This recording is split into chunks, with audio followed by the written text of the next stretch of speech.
خبریں یہ آ رہی ہیں کہ 80% سورج کل گرہن ہوگا۔ اس بارے میں اسلامی حکام کیا ہیں، شریعت کیا کہتی ہے، اس کے لیے علماء نے سوچا ہے کہ کچھ باتیں عوام تک پہنچائی جائیں،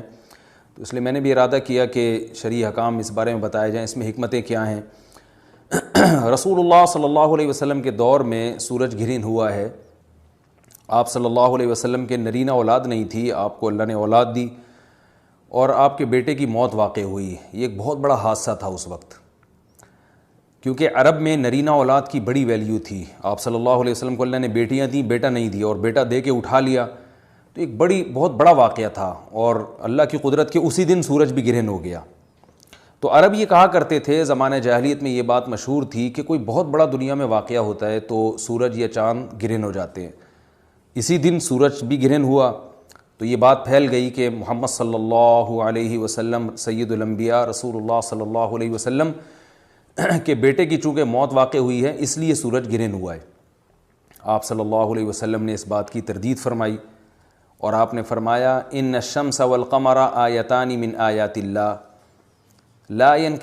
ینکسفان بموت احدہم،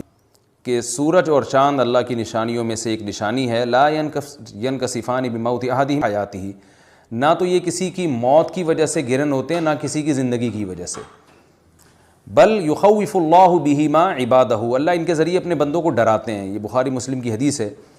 اپنے بندوں کو خوف زدہ کرتے ہیں۔ تو یہ اللہ کی نشانیاں ہیں، اور آپ صلی اللہ علیہ وسلم نے اس موقع پر نماز کا حکم دیا، اللہ کے سامنے عاجزی اور انکساری کا حکم دیا۔ دیکھیے یہاں ایک بہت اہم پوائنٹ کی بات ہے ان لوگوں کے لیے جو اسلام کے خلاف ہیں، جو محمد صلی اللہ علیہ وسلم سرور دو عالم سید الانبیاء صلی اللہ علیہ وسلم کو سچا نبی نہیں مانتے، ان کے لیے اس حدیث میں آپ صلی اللہ علیہ وسلم کی نبوت کی ایک بہت زبردست دلیل موجود ہے۔ ایک واقعہ ہوا ہے آپ صلی اللہ علیہ وسلم کے بیٹے کی موت کا، اور عرب یہ ویسے ہی کہا کرتے تھے کوئی بہت بڑا دن ہوگا تو سورج گرہن ہوگا۔ تو کوئی بھی شخص جو جھوٹا نبی ہو، آپ خود بتائیے کہ کیا وہ ایسے موقع پہ اس واقعے کو اپنے حق میں کیش نہیں کرائے گا، اور وہ یہ کہے گا نہیں کہ میں تو پہلے ہی کہتا تھا کہ میں بہت بڑی شخصیت ہوں، اور میرے بیٹے کی موت ہونا، ایک پیغمبر کے بیٹے کی موت ہونا ہے تو یقیناً یہ اس اللہ کی طرف سے ایک نشانیاں ہے، یہ نشانی ہے سورج کا گرہن ہونا، یہ بتانے کے لیے ہے کہ واقعی یہ بہت بڑا دن ہے، اور میں یہ بہت بڑا دن اس اعتبار سے کہ ایک نبی کے بیٹے کی موت واقع ہوئی ہے۔ لیکن آپ صلی اللہ علیہ وسلم نے یہ سب نہیں کیا، اور آپ نے بتایا کہ سورج اور چاند کے گرہن ہونے کا کسی کی موت یا زندگی سے کوئی تعلق نہیں، اور آج سائنس نے بھی ثابت کر دیا ہے کہ یہ ایک سائنٹیفک حقیقت ہے کہ جب زمین اور سورج کے درمیان چاند آ جائے تو سورج گرہن ہو جاتا ہے، اور جب چاند اور سورج کے درمیان زمین آ جائے اور سورج کی روشنی چاند تک نہ پہنچ رہی ہو تو چاند گرہن ہو جاتا ہے۔ تو یہ ایک اس میں عبرت کی بات بھی ہے ان لوگوں کے لیے جو آپ صلی اللہ علیہ وسلم کی نبوت میں شک کرتے ہیں۔ البتہ آپ صلی اللہ علیہ وسلم نے اس موقع پر ہمیں حکم دیا کہ اللہ سے تضرع اور عاجزی اور انکساری کی جائے، اپنے گناہوں کی معافی مانگی جائے، اور نماز آپ صلی اللہ علیہ وسلم نے پڑھی۔ اس پہ بھی بعض لوگ اشکال کرتے ہیں کہ یہ جب ایک نیچرل پروسیس ہے تو اس میں اتنا گھبرانے کی، کیونکہ حدیث میں آتا ہے آپ صلی اللہ علیہ وسلم بہت گھبرائے، تو اس میں گھبرانے کی کیا بات ہے؟ تو یاد رکھیے ہر نیچرل پروسیس جو ایک عام معمول سے ہٹ کر ہو، اس میں انسان کے لیے ایک عبرت کی بات ہوتی ہے۔ ہم دیکھتے ہیں رسول اللہ صلی اللہ علیہ وسلم کے دور میں جب تیز ہوا چلتی تھی اور بارش سے پہلے ہوا چلا کرتی تھی تیز ہوائیں، تو آپ صلی اللہ علیہ وسلم گھبرا کے مسجد کی طرف دوڑتے، عاجزی انکساری کرتے، اللہ تعالیٰ سے یہ کہتے کہ اللہ تو نے تو مجھ سے وعدہ کیا ہے کہ جب تک میں ان کے درمیان موجود ہوں تو ان کو عذاب نہیں دے گا۔ تو یہ خوف کا غلبہ تھا آپ صلی اللہ علیہ وسلم پر۔ کیوں؟ وجہ اس کی یہ تھی کہ یہی حالات قوم عاد اور قوم سمود پر بھی آئے ہیں۔ قرآن میں آتا ہے نا فَلَمَّا رَأَوْهُ عَارِضًا مُسْتَقْبِلَ أَوْدِيَتِهِمْ قَالُوا هَذَا عَارِضٌ مُمْطِرُنَا بَلْ هُوَ مَا اسْتَعْجَلْتُمْ بِهِ رِيحٌ فِيهَا عَذَابٌ أَلِيمٌ تُدَمِّرُ كُلَّ شَيْءٍ بِأَمْرِ رَبِّهَا فَأَصْبَحُوا لَا يُرَىٰ إِلَّا مَسَاكِنُهُمْ، کہ وہ بادلوں کو دیکھ کے کہنے لگے یہ تو ایک معمول کے مطابق بادل ہیں جو برسیں گے اور بارش ہوگی۔ تو پیغمبر نے کیا کہا کہ یہ بارش نہیں ہے بلکہ یہ وہ عذاب ہے جس کی تم جلدی کیا کرتے تھے، اور اس میں ایک ایسی ہوا ہے جو اللہ کے حکم سے ہر چیز کو ہلاک کر دے گی۔ اور پھر ان پر ایک ہفتہ عذاب آیا، اور قرآن کہتا ہے کہ وہ ایسے پڑھ کے ہلاک ہو گئے کہ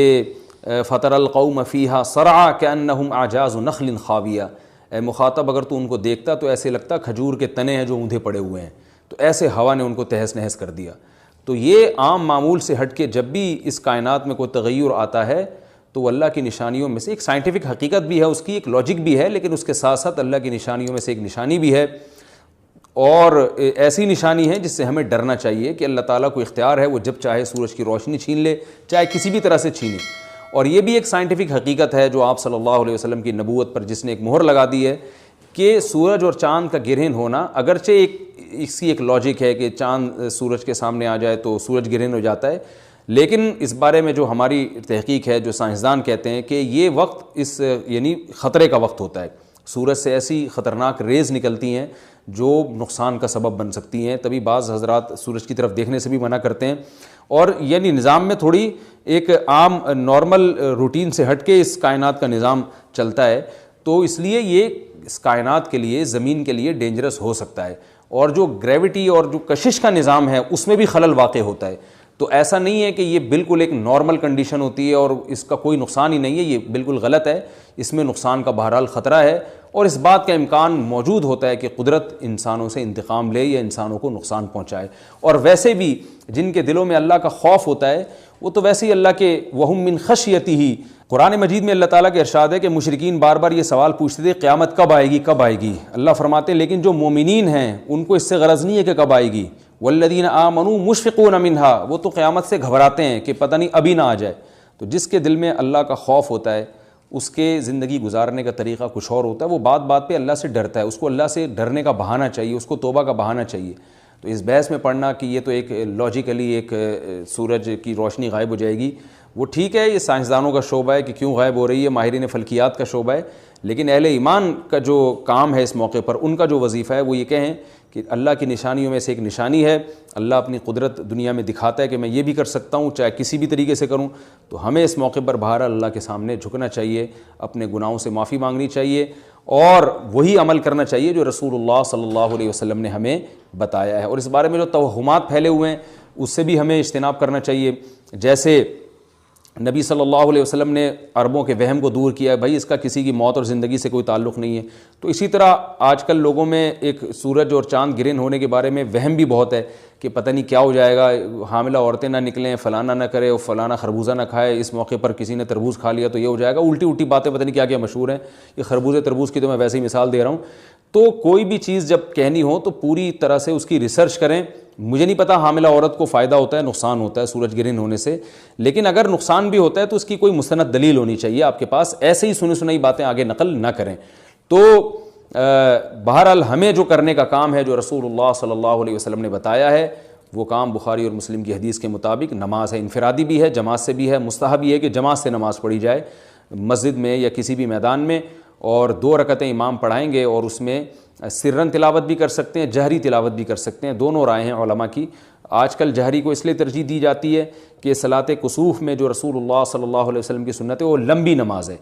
تو لمبی نماز پڑھیں گے تو اگر آپ آہستہ آواز سے پڑھیں گے تو لوگوں کو تھکاوٹ کا احساس زیادہ ہوتا ہے، جہری پڑھیں گے تو تھکاوٹ کا احساس کم ہوتا ہے، تو اس لیے دونوں قولوں پہ فتویٰ دیا جاتا ہے، وہ ایک قول راجح ہے اور ایک میں آسانی ہے، تو آسانی اس قول میں ہے کہ جہری تلاوت کی جائے، اس میں لوگوں کو نماز میں کھڑا رہنا آسان ہوتا ہے، تو لمبی سے لمبی نماز پڑھی جائے، اس میں 2 رکعتیں پڑھی جائیں اور خوب طول دیا جائے اس کو، اور اتنا طول دینا کہ لوگوں کا خطرہ ہو کہ نماز ہی چھوڑ کے بھاگ جائیں گے، یہ بہرحال درست نہیں ہے، کیونکہ آپ صلی اللہ علیہ وسلم نے امام کو مقتدیوں کی رعایت کا حکم دیا ہے۔ اور کوئی جماعت سے نماز میں شریک نہیں ہو سکتا تو گھر میں نماز پڑھیں، انفرادی نماز پڑھیں، نماز نہیں پڑھ سکتے تو توبہ استغفار کریں۔ بہرحال یہ وقت جو ہے توبہ استغفار کا ہے، اپنے گناہوں سے معافی مانگیں۔